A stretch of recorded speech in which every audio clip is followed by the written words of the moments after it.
கிராமத்தில் சோமு என்ற ஏழை விவசாயி இருந்தான். அவனிடம் ஒரு சிறிய நிலம் மட்டுமே இருந்தது. அந்த நிலத்தை அவன் தன் பிள்ளை போல் பார்த்து கொள்வான். ஒரு வருடம் கடும் வறட்சி நிலவிய போதும் சோமு விடாமுயற்சியுடன் கிணறு தோண்டி தன் பயிர்களை காப்பாற்றினான். அவனது நிலம் மட்டும் பச்சை பசேல் என்று விளைந்து நின்றது. அதே கிராமத்தில் கந்தன் என்பவன் இருந்தான். அவன் சோம்பேறி. ஆனால் மற்றவர்கள் முன்னேறுவதை கண்டால் அவனுக்கு பிடிக்காது. சோமின் விளைச்சலை பார்த்து கந்தனுக்கு பொறாமை நெஞ்சை அடைத்தது. இவன் எப்படி இவ்வளவு சீக்கிரம் பணக்காரன் ஆகலாம் என்று எண்ணி ஒரு தீய திட்டத்தை தீட்டினான். மகிழ்ச்சியுடன் அறுவடை செய்ய தயாரான். அப்போது கந்தன் அங்கு வருகிறான். மூஞ்சி அப்படி பூச்சி போயிருக்கு.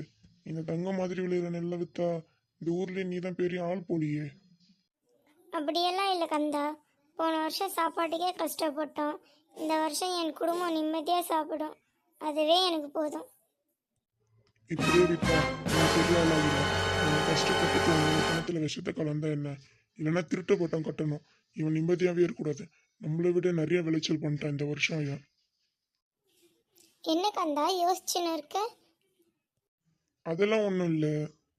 இவனை ஏதாவது பண்ணி நம்ம இவனை வாழ விடாம பண்ணணும். சரி சரி, நான் போயிட்டு வரேன்.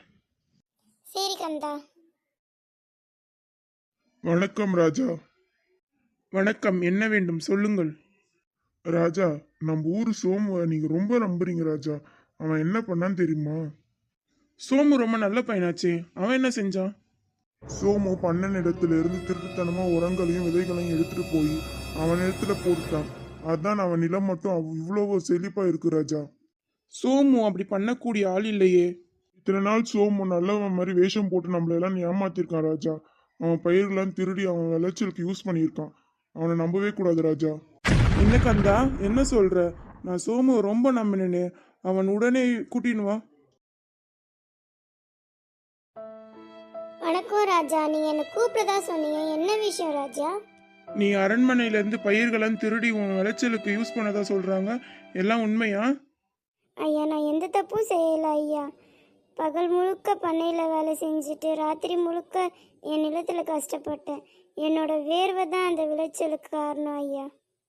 நான் எந்த தப்பும் செய்யலைங்க ஐயா. என்னை எதுவும் பண்ணிடாதீங்க. பொய் சொல்லாத சோமு. உன்கிட்ட எங்க இருந்து அவ்வளோ உரம் வாங்க பண்ண வந்தது? நீ திருடினதுக்கு என்கிட்ட சாட்சி இருக்கு. ராஜா முன்னாடி பொய் சொல்லின்னு இருக்காது. நான் எந்த தப்பும் பண்ணலைங்க ஐயா. நான் கஷ்டப்பட்டு தான் அந்த நிலத்தை உருவாக்குனேன். அவர் சோமின் கைகளை பார்த்தார்.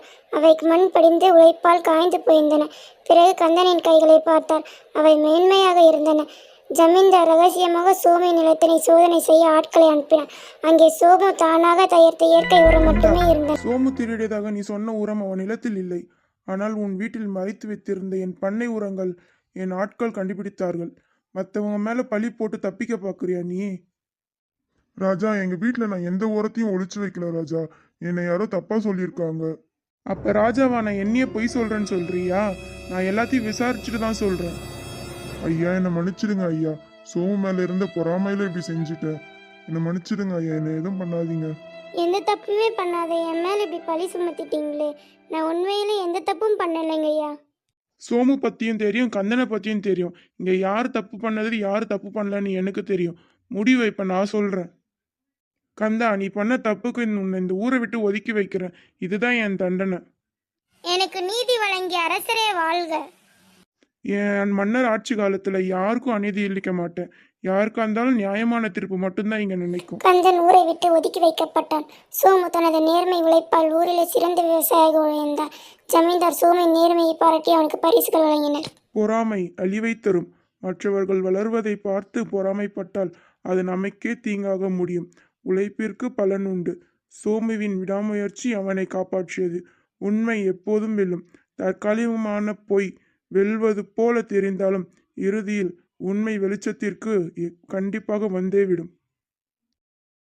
மறக்காம சப்ஸ்கிரைப் பண்ணி வச்சுக்கோங்க.